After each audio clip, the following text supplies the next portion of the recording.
Welcome to Politics Done Right. I am your host, Egberto Willies. This is a progressive program that will take the mystery out of politics. This is the program that will encourage you to make sure government becomes we the people. Whether you are liberal, progressive, conservative, or otherwise, you get to air your point of view. We are an independent media outlet that, unlike mainstream media beholden to corporations, we only owe allegiance to you. Remember, you can also send me a tweet at EGBERTOWILLIES. That is at Egberto Willies. Let us engage. It is Politics Done Right.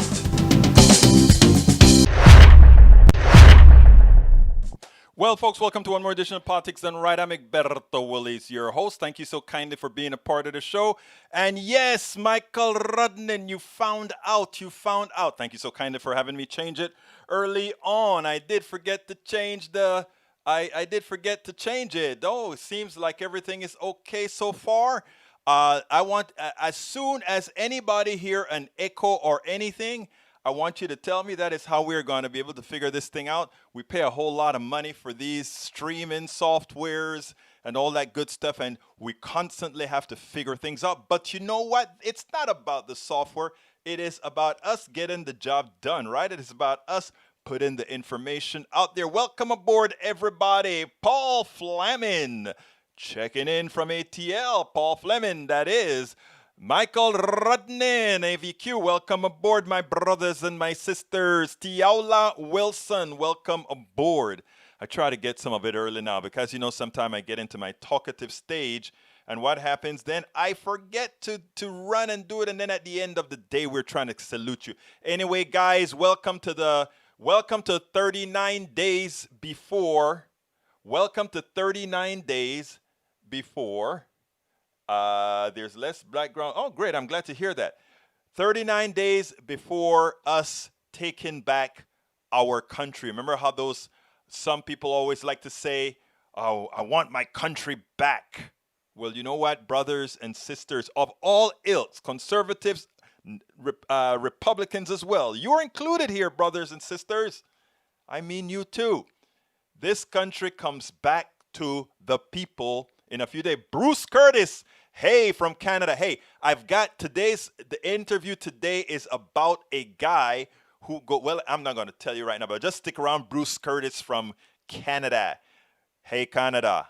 You know what I mean? Anyhow, we're going to have a great show for you today. So beforehand, I just want to start on a positive note by simply saying to my people, I simply want to tell my people that you must stay positive. You must stay positive, everybody.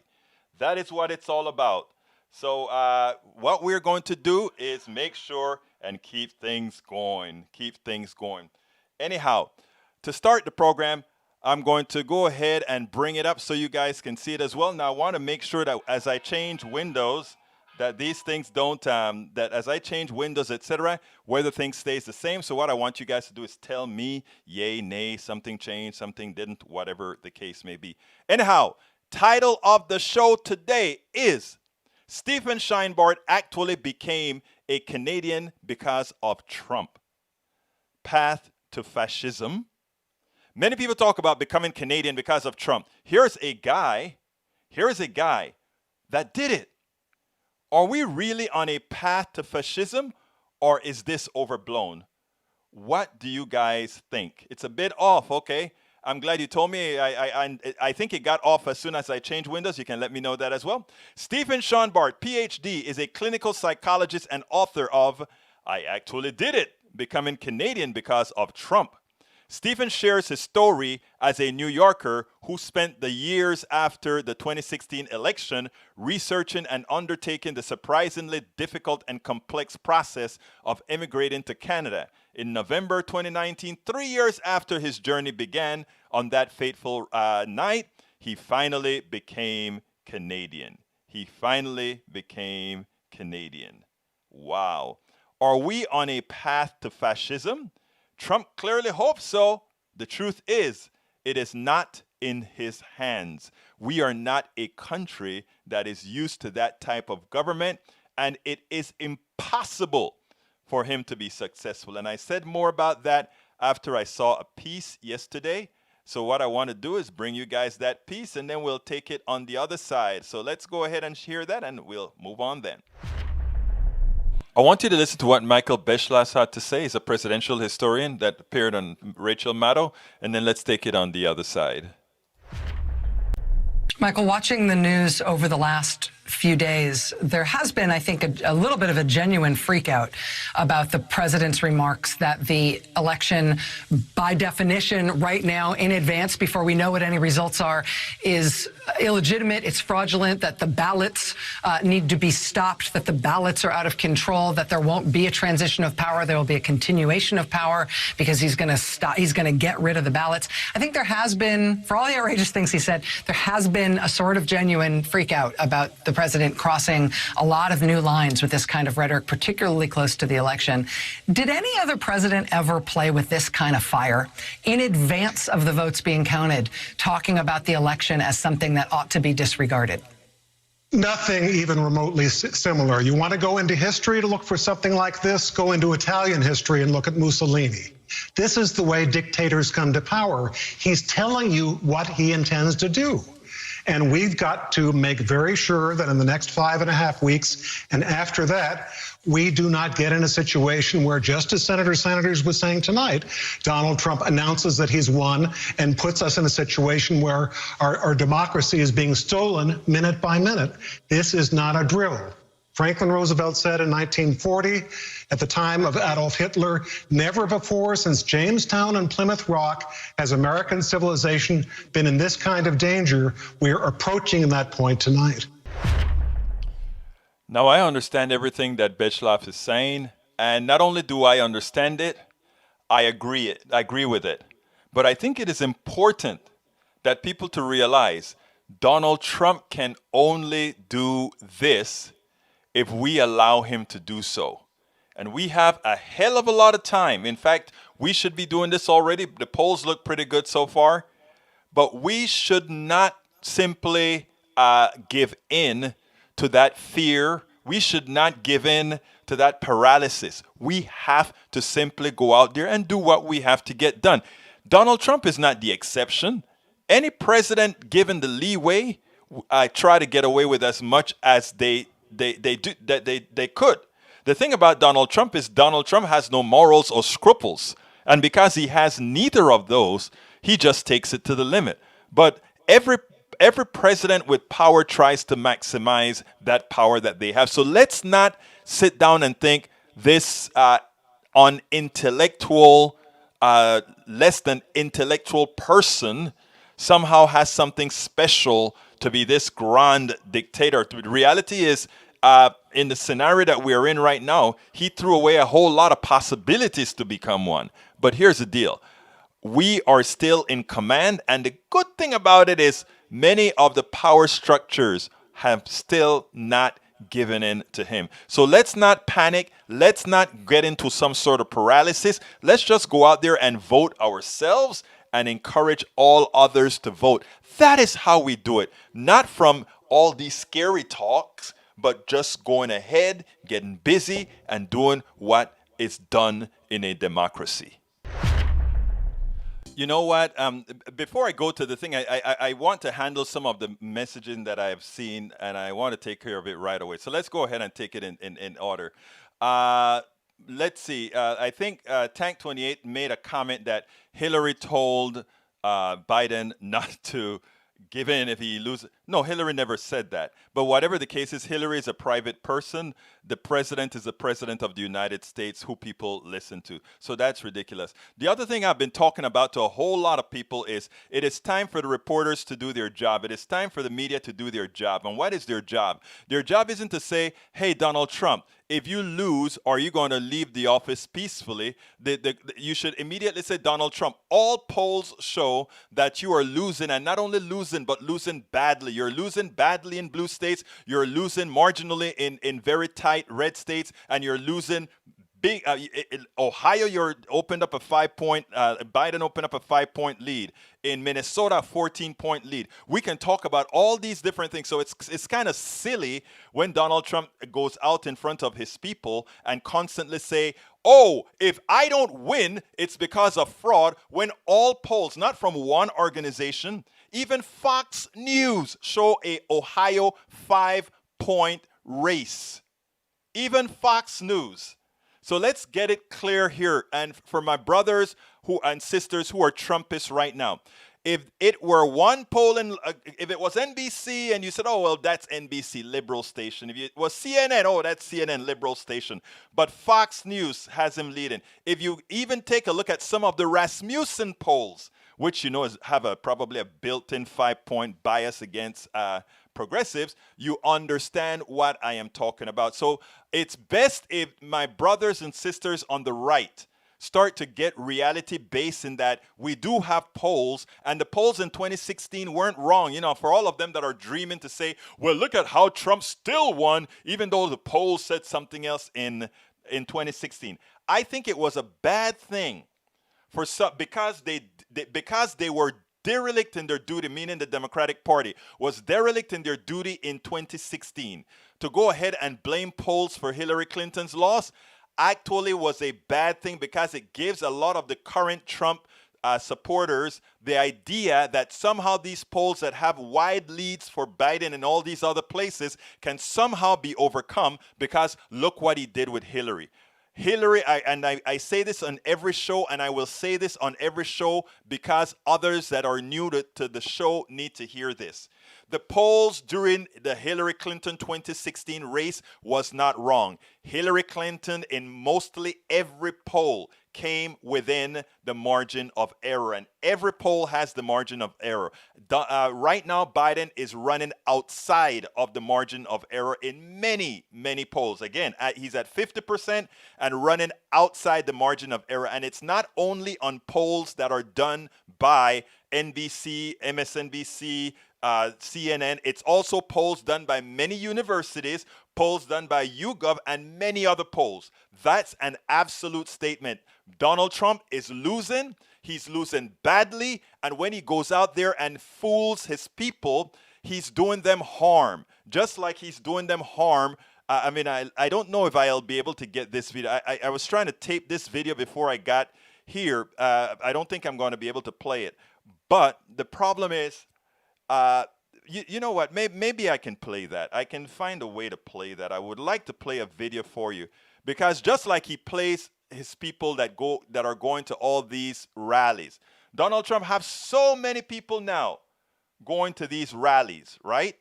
Oh, without mask, and people say, "Oh, we just love Donald Trump, and that's why we're going to go maskless. That's why we're not going to have social distancing." But that is our Führer. That is our Führer, right? That is the guy who loves you. But here's the thing. Donald Trump doesn't even want to get close to you. The reporter goes up to Donald Trump, and I showed you guys that video a few days ago. Donald Trump goes up to that reporter and he says, "Hey, aren't you scared about getting the coronavirus, Brother Trump or President Trump? Aren't you scared about getting that virus?" "Oh, no, look, I'm up here. They're far away out there. The person I'm scared of right now is you, reporter." "Why am I scared of you, reporter?" "Because you may be getting a bit too close, reporter." But he doesn't, but again, he's saying that, but he doesn't mind his own people being out there getting ill. People, can't you understand? I found that. I found it. I want to play this for you guys because I found it. This is your president. This is the guy you guys worship. Check this out. Let's see.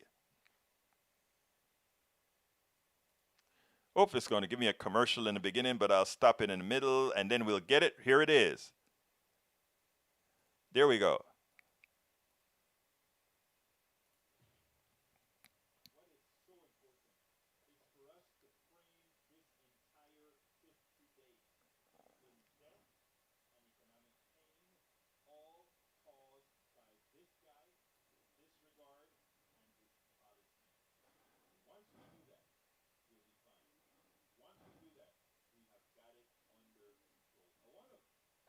There's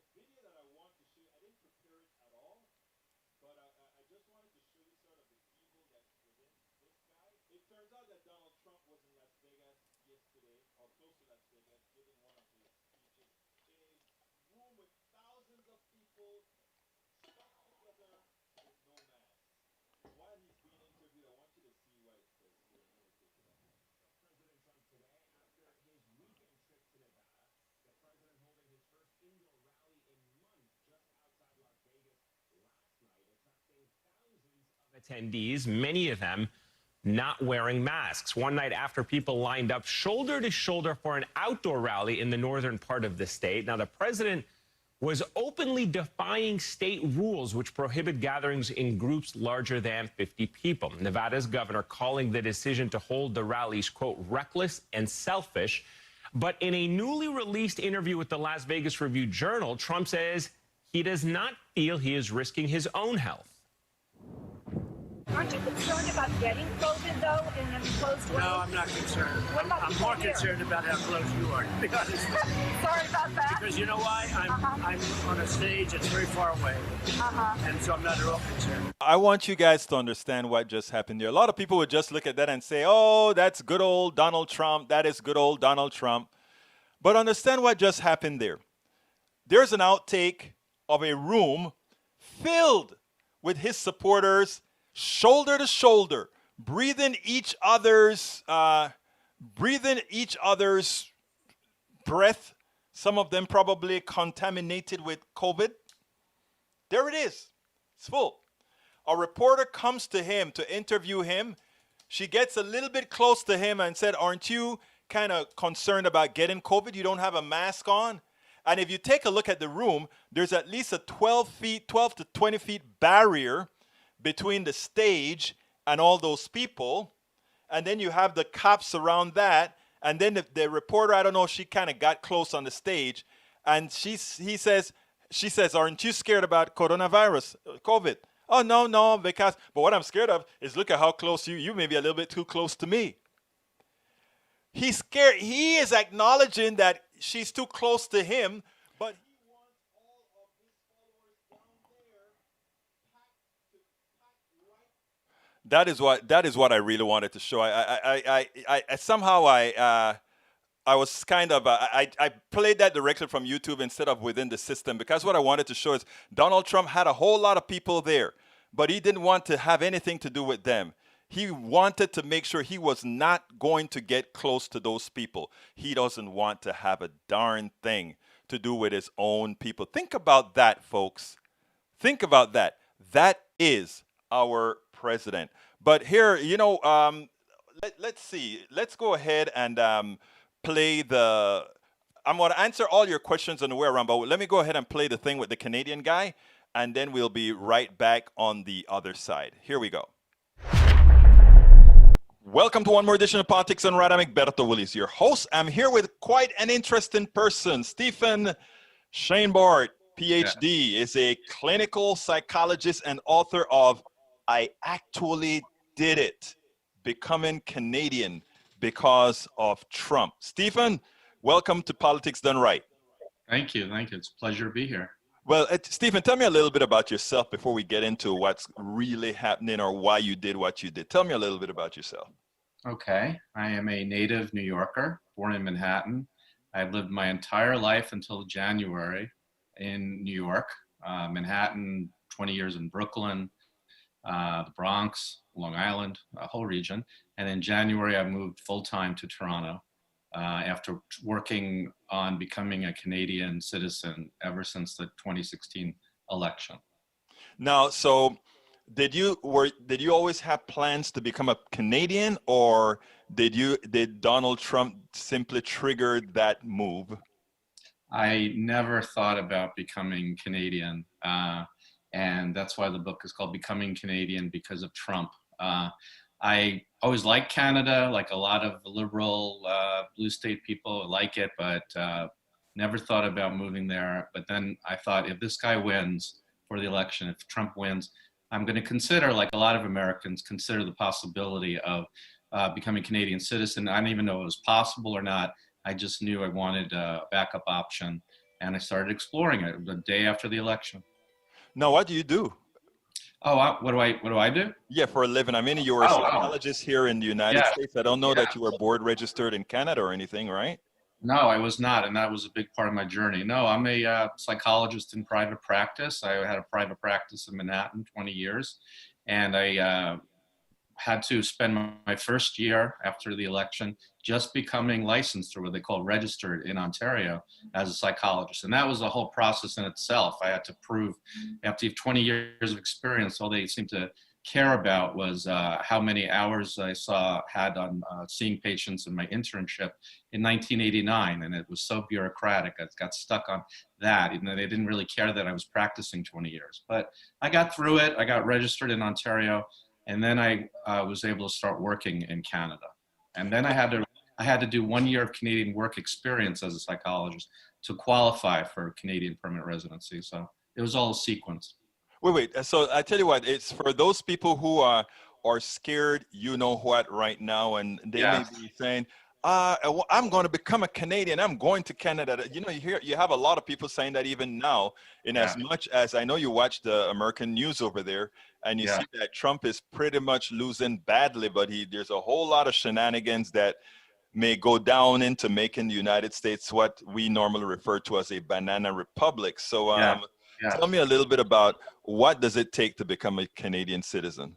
Right. Well, in the book, I talk a lot about what it takes. I even have a section written by a Canadian immigration attorney about the different pathways towards citizenship. But I do think a lot of Americans have this, not all, but a lot have this misunderstanding. They think they can just pick up and move to Canada, and Canada's practically the same as the United States, and it's all very easy. And nothing could be further from the truth. Canada, in some ways, is even more strict than the US in terms of letting in citizens. And you have to meet a lot of their requirements. They want to know you can contribute to their economy. They want to know that you get, in the way I did it, it's called express entry. You get points, you need to get a certain number of points, and they look at your education, they look at your English or French speaking ability, they look at your age, like the younger you are, the more points you get.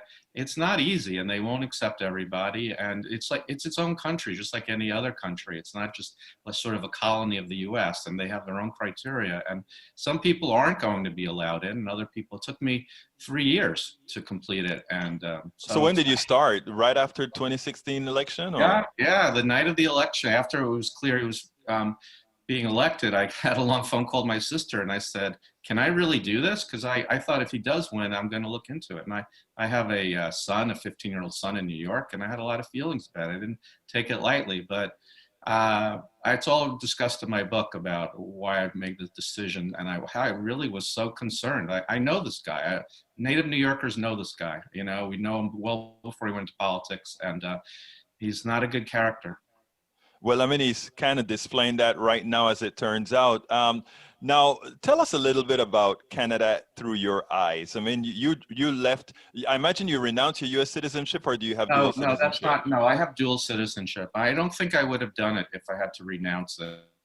A lot of people say, well, don't you feel you're kind of a traitor to the country? And I say no, because I didn't renounce my American citizenship. I'm voting. I'm working to support Biden. I'm active in the election. So I have the best of both worlds, the way I see it. Oh, wait. So are you a Canadian citizen? I'm a Canadian permanent resident at this point, which is like a green card. It's almost like a citizen. I have Canadian health care. I have everything. The only thing is I can't vote, but I can own my own business. I can stay in Canada the rest of my life. It's not tied to a job. And the next step in about 1.5 years is I'll become a full citizen of both countries. Okay, so it's not required by Canadian law to renounce your former. No, there are thousands and thousands of dual American Canadian citizens. Yeah, well, I mean, so when did you start writing this book before you actually got settled, or did you start doing it as a process? In other words, I went through this step, I write this chapter. Actually, I don't think I got the memo with the chapters in the book, which I usually have, but I got your info so quickly, and it was a subject that I really wanted to cover, because especially with Donald Trump right now talking about calling in the military and I mean, I don't know how much you're following in American politics. Very much. Are you kidding? Completely. Well, I mean, the latest thing today is that they found out now that he's starting to think about, if he loses the election, pretty much declaring martial law which I mean, it is simply amazing that as a Terrifying. country we are talking about issues like that. I agree. I don't know if people really understand the danger of this. We've never had a president who just refuses to accept and agree with the democratic process. And now we do for the first time, someone who won't do it. I have a friend who's a professor of history at Cornell, Lawrence Glickman, and I said, have we ever had a president that refuses to accept the results of a democratic election? He said, no. And now we may very well have. This is very different and very bad. From your point, I'm sorry, go ahead. Well, I was going to say, as I mentioned in the book, he's been talking about not accepting the results of the election for a long time if he loses. He said the same thing in the debate with Hillary in 2016. He just happened to have won. But he said, I may not accept the results. And he doesn't accept reality. He doesn't accept that he lost the popular vote in 2016, blames it on voter fraud. He just, he doesn't accept reality, and his supporters don't accept reality when it's inconvenient for them. So it's all discussed in my book. It's scary. Before I go into what Canadians actually think about Americans now, the reason I brought that up is I want you to be thinking about that as we go to this next subject. I heard you have some pretty humorous stories about living over there as an American living as a Canadian over there. Why don't you give me a couple of them? Because I'm dying to hear a couple of these. Well, they're very, I'm speaking in generalizations, of course. Well, of course. Every individual is different, but compared to especially New Yorkers, but also Americans, Canadians tend to be more reserved, more polite, nice, so I just had fun with that as a New Yorker. Like, I don't know, when I have this little anecdotes sprinkled throughout the book of funny little stories to kind of lighten things up. But I just found when I would wait at the crosswalk for the light, and it would say, don't walk, and the cars would be going by, and then there'd be no cars going. And as a New Yorker, what do you do when you're at the street and the cars stop? You cross the street immediately, right? And I walk and I go, oh my God, I'm the only one walking. I jerk back and I thought I must not see a car coming. And I look again and there are no cars, coming. And then I realized, like, I'm not standing here for no reason, So I cross the street, even though it says don't walk. And I look, I'm on the other side. I look back and they're all standing there, waiting for the light to change, all these polite Canadians. And I'm thinking, schmucks, like, what do you? And I'm like, I'm going to use my New Yorker advantage here. On the other hand, oh, wait a minute. Did you just say you're going to use your New Yorker advantage? Yeah, I'm going to cross capitalist. I thought you were. Well, I'm still American, and then, but in a lot of ways it cuts both ways, because that's also they're more compliant with mask wearing. The coronavirus is much less. That kind of trait, can work for them in a lot of ways. Well, a lot of Americans in parts of the country anyway, or, we're going to do what we want and everything, but they do it self-destructively. Well, yeah, it's what destroys empires, right? A little virus could destroy the American empire. And that's what we are, the American empire. I mean, this one little thing that we can't see can easily deconstruct everything that is American. Because when you have an aircraft carrier with sick people, when you can't fly your jets, all these things people don't, people just think, let me do as I please. Yeah. Doing as you please in Corpus Christi puts the Navy at risk. Doing as you please in Virginia or San Diego or these different places puts your Navy. Right. And in other places, so I mean, this thing about I want to have my independent freedom is sort of a ridiculous stance. And it's interesting that you're in Canada, and I don't think they feel any less democratic than we do they? No, not at all. I think these days more of the people value democracy than some Americans do. I mean, a lot of the Trump supporters are 40% or whatever. They have higher rates of believing in authoritarianism and a leader, having a strong leader at the expense of democracy. And I don't know how much of them are really committed to democracy. The Republicans sure aren't acting like they respect democracy, trying to, limit votes and things. Yeah, interestingly, Stephen, I was just reading a piece today, and it really concerned me because it is something that I've always known. But when you look at it from a totality, that things like the Senate is being run, that Democratic senators have 15 million more people that support them, and they're in the minority, than the majority Senate, who's running all things, selecting judges, etc. Moreover, we haven't. Bush was the last Republican, and that was only in 2004, not 2000. That won majority vote in the last 30 years or so. Mm-hmm. I mean, it is simply amazing that as we are pushing democracy throughout or we claim to be pushing democracy throughout the world, we are not even close to being a democracy. In fact, we have a minority of people running things. The power of New York and California are simply undermined continuously. Mm-hmm. Even though most of the resources, most of the power, most of the economic activity comes out of those places. So, I mean, let's contrast that. First of all, before we contrast that, what do these Canadians think about what's going on in the United States? I think something like 18% of Canadians like Donald Trump, and he has united Canadians in a way that very few other people or things can. They really, I've encountered a fair amount of anti-Americanism now, and we're in a real uptick in it. And people feel they're very politically correct in Canada. They feel they can, you cannot insult or say anything bad about any other kind of people or culture or ethnicity. But if they find out I'm American, some of them, not all, but some of them really feel they can just unleash on every negative stereotype against an American. And as a New Yorker and a blue stater who's, knowledgeable about the world and tolerant of other cultures, more than tolerant, embrace them, it kind of hurts. It's kind of their prejudice is kind of hurtful, where they'll say, oh, I guess you've never been outside the United States. I guess you don't know anything. And they'll say things like, so do you carry a gun? And like, I'm from New York, man. I've never seen a gun except on a cop or, like that. And so they just have an image of us as, not the more educated Canadians. Right. They know how diverse the U.S. is, but they really are developing a very negative view. And Trump said a lot of anti-Canadian things. He's declared Canada actually a threat to American national security, which is ridiculous. Who knew, I say this in the book, who knew we'd have a president that one day would say, like, Russia really should be our friend and Canada's our enemy?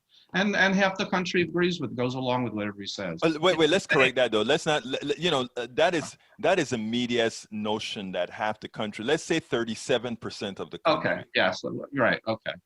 But in any fund, you're right, it's less than half, but it's a substantial minority. It is a substantial minority, you're absolutely right. And in any functioning, decent country, such an outrageous thing would not gain traction. Sadly, that's true. Now, in being over there, do you miss? I've been to Canada several times, specifically though on the West Coast, and the big cities are some of the cleanest cities I've seen.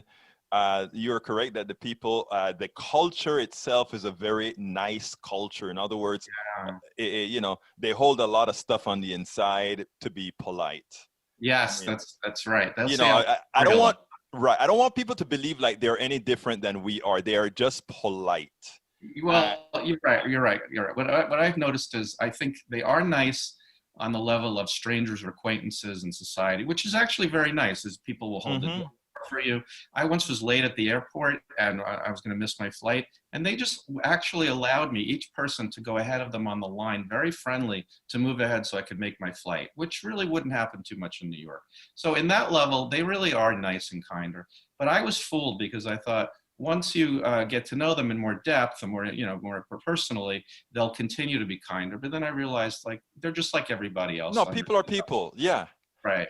But at the surface, it's nice. It's nice to move around on that level. But, they're not nicer deep down. They're just the same as anyone else. Exactly. But what it shows, though, is that, we have a tendency, the way you treat people, even though it doesn't go to the heart, right? It actually makes society function. Exactly. And that's the big difference. So I feel better and safer here. I think they're just more civilized in that way. Right. Not necessarily better people, but they're not going to do as much crazy things.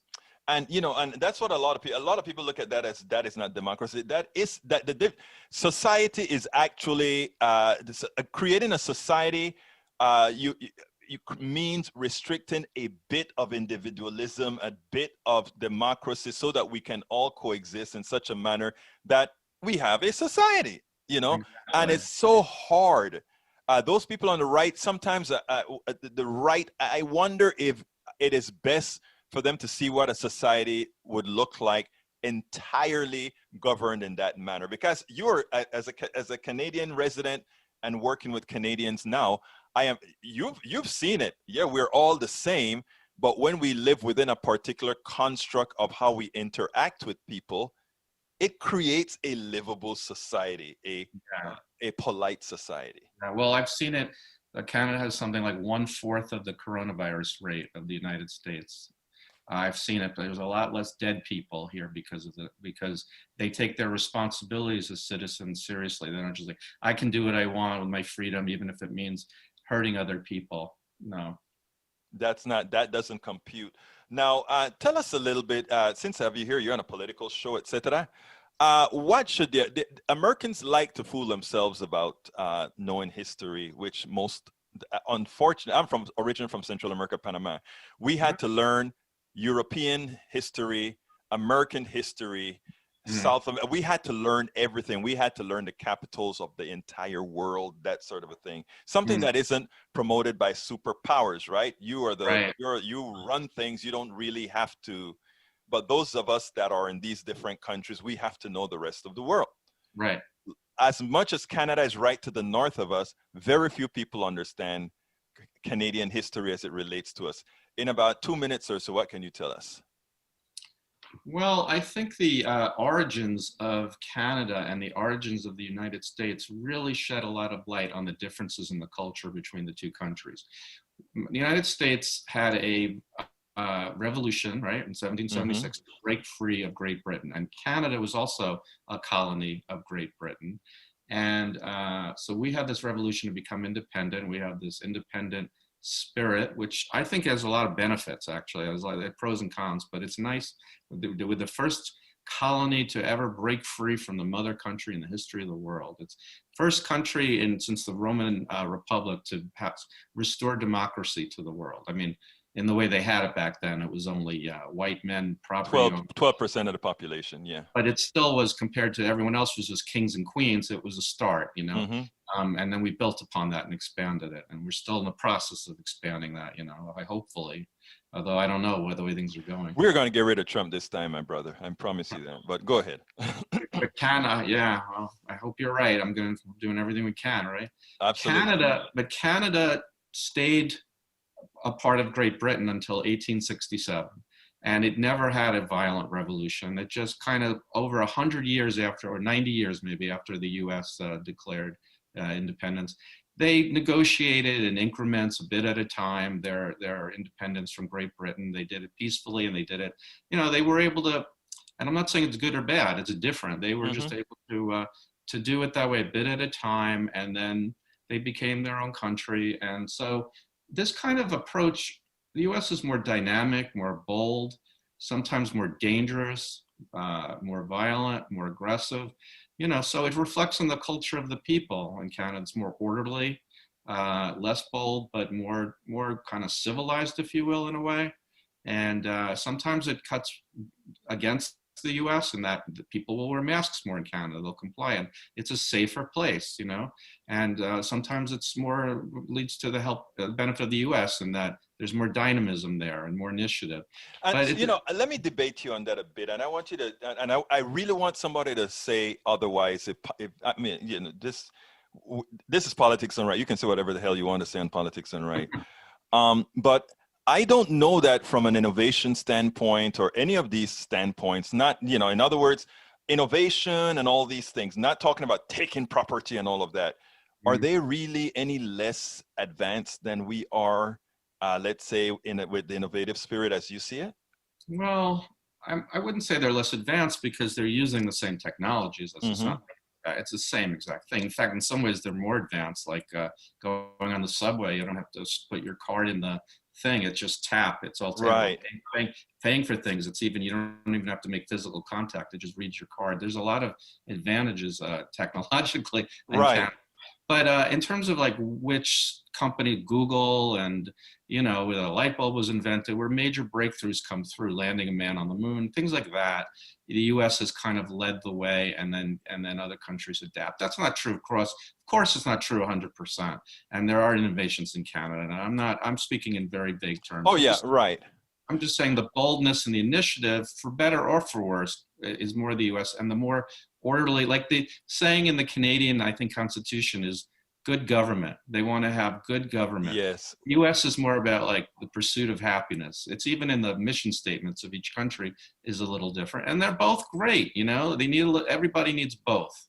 Yeah, I mean, I am here in the United States, right? I mean, I could have chosen any other country to go to, and I picked the United States because the United States sells itself as a bastion of freedom, and you can do just about anything. And I came here and did just about anything.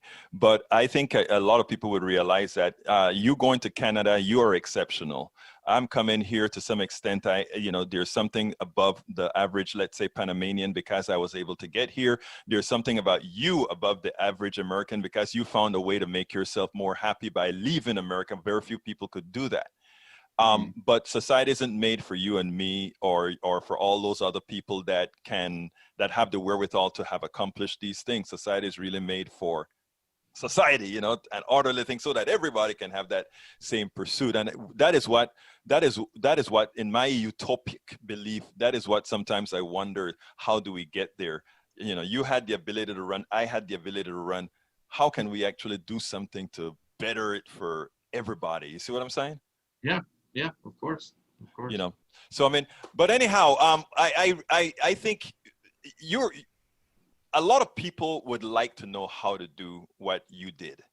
If somebody decided that after, well, I'm not even going to say it's going to happen after 2020, because I think Biden is going to win big. I think it's going to be a landslide like nobody even thought. I think the pollsters are being very, very cautious right now because they thought they were wrong in 2016, even though they were not wrong in 2016. That's for another day. But I mean, if somebody later on, maybe the next tyrant that comes wants to go to Canada, what are the steps that you tell them to do like that? Well, first, I just want to briefly say, it looks like Biden's going to win, and that hopefully, I think, there's a good chance of that. But a lot of people say, well, won't you feel silly have done this if Trump loses and everything will go back to normal, everything will be fine? And I don't agree. I write about this in the book. I think Trump is as much a symptom of a problem as a cause of a problem in the United States. And that cause, it's still there. Those people that support him and all that, they're not going. They're going to suddenly disappear if Trump leaves. And who knows who the people could elect in the future.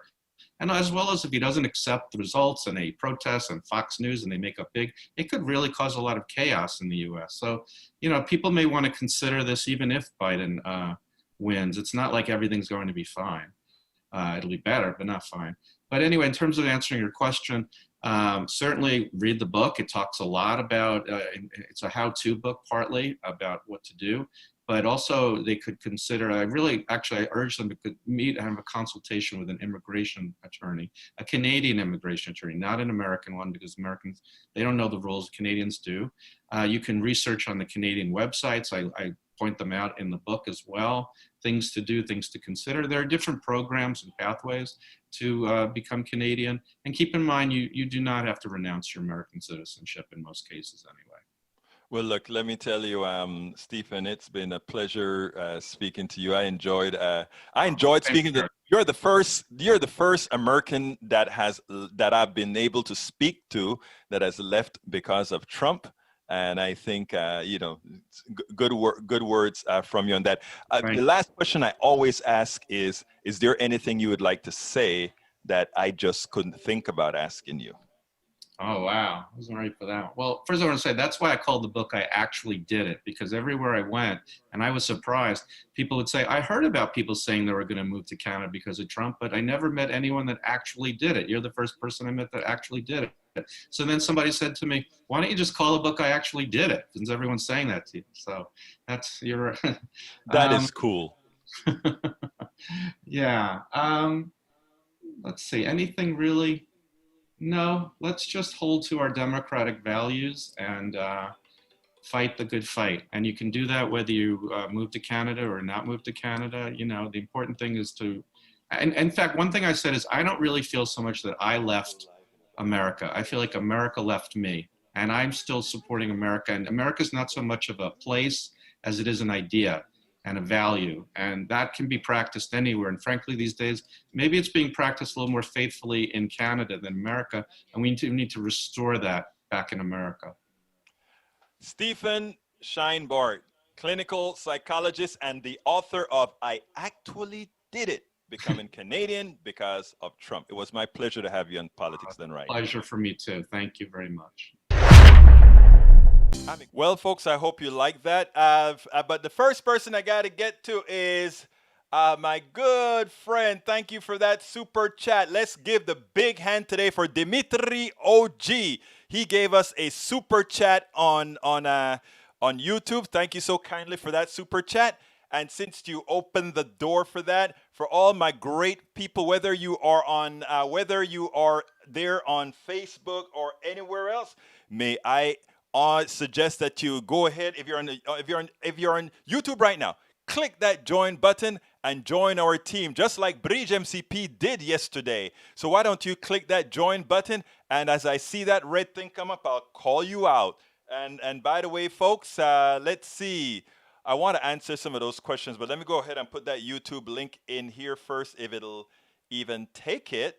Right now, it doesn't want to take it. So what we're going to do is say, hey, guys, well, it doesn't want to take it. So what I'm going to do is go ahead and start talking to you about these messages that you have here, which you have quite a bit. Guys, what do you want to do to me? Do you want to get over 100 messages again? But that's good. I'm not complaining.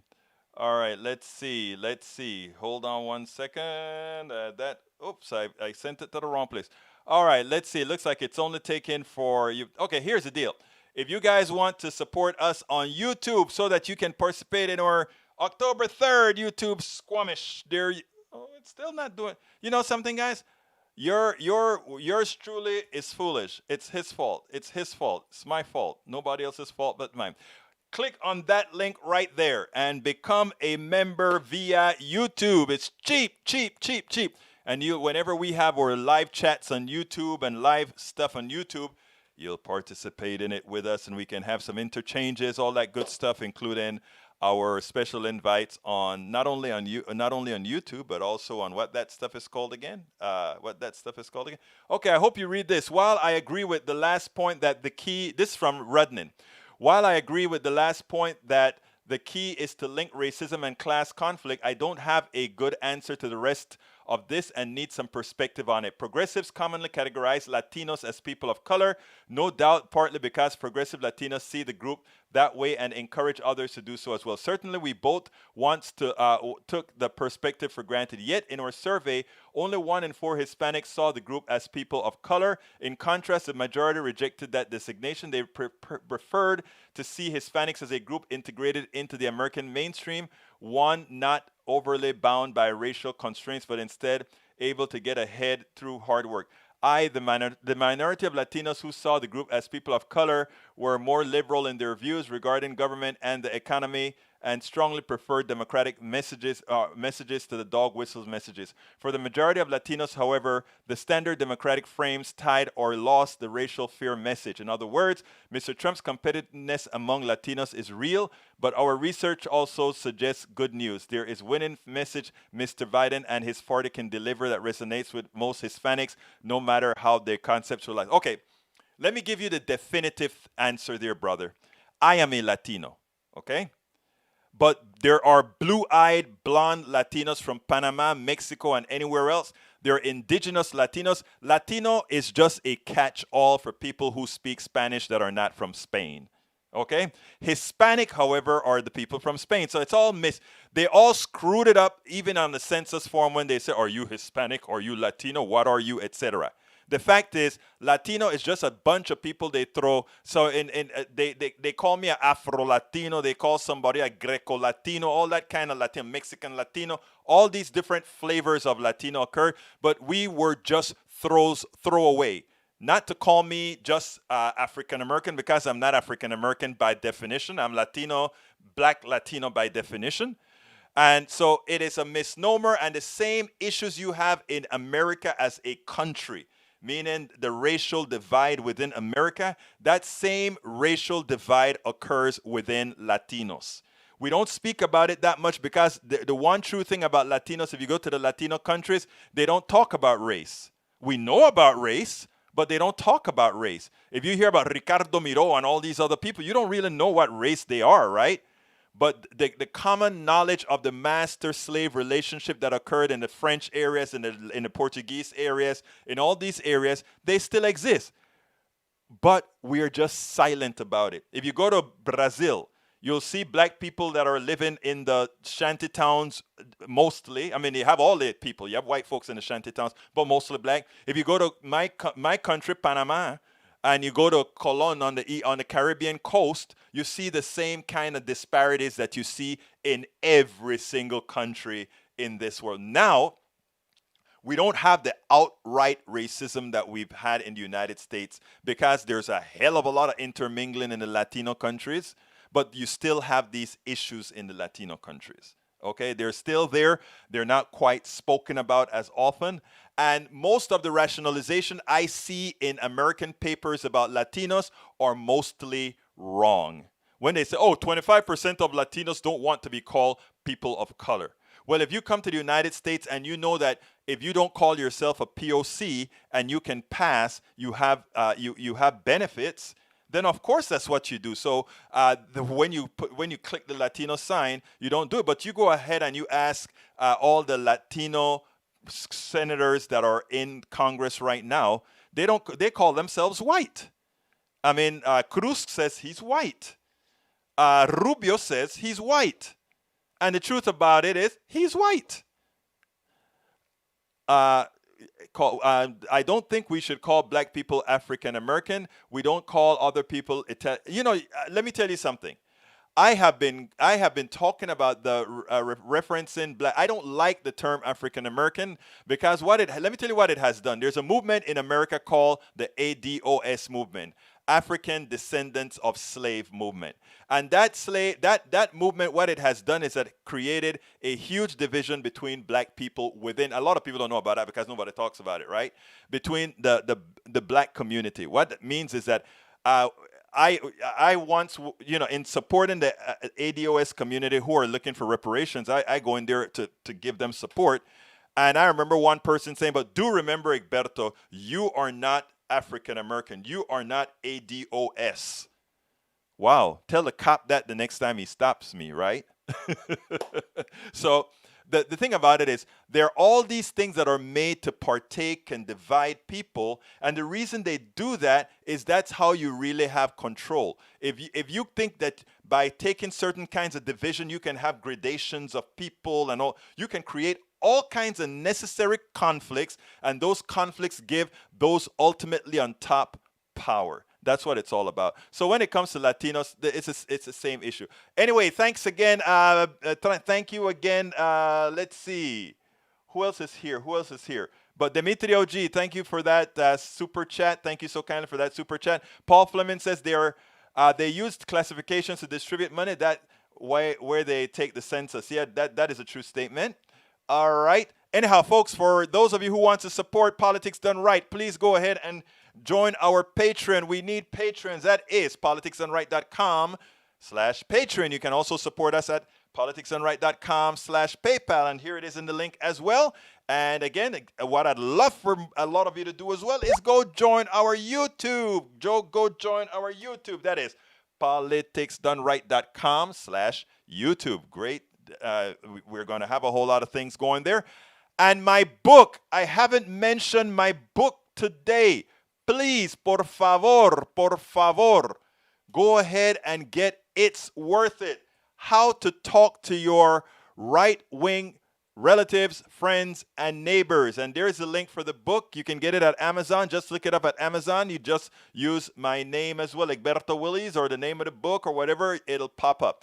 All right, let me see. I got about 2 minutes to find something that I really would like to answer. Let's see.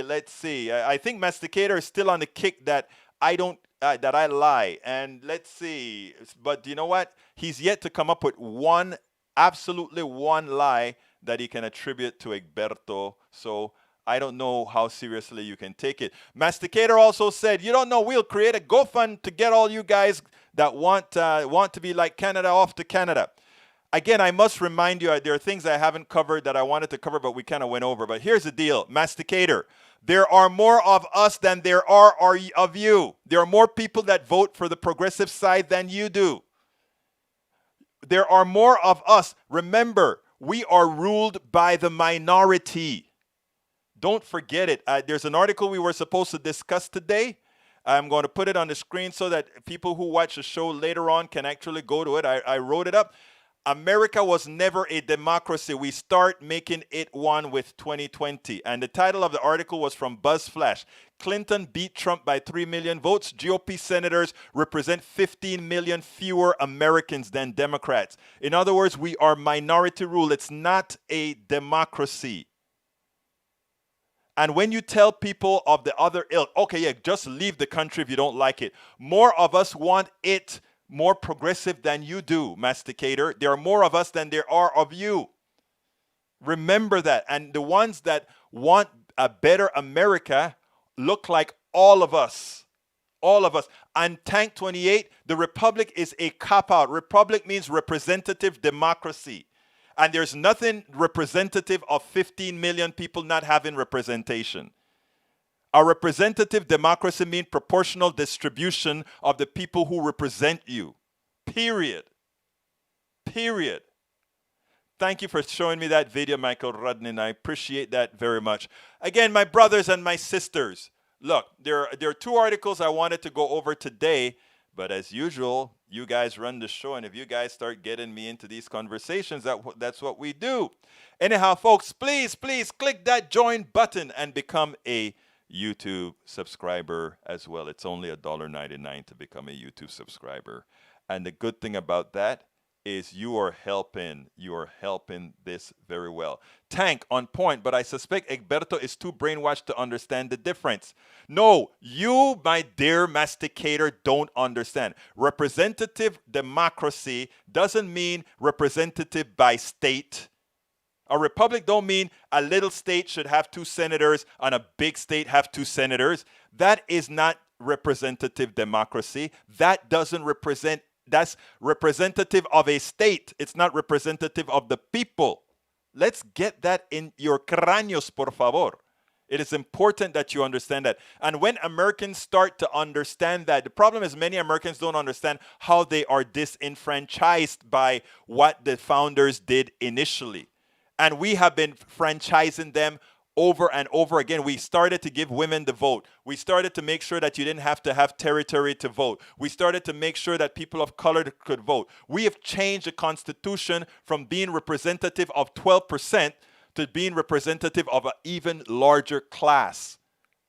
So folks, don't let that crap about, oh, it's a representative democracy so we can have minority rule. Absolutely not. You should never have minority rule. Sans the Bill of Rights. Now, the Bill of Rights says we have rights that are inalienable and we can't allow the majority to take those rights. But everything else should be democratic. Everything else should be democratic. My name is Egberto Willies. This is Politics Done Right. I love you guys. I really, really do. And you know what? I am what again? I am out.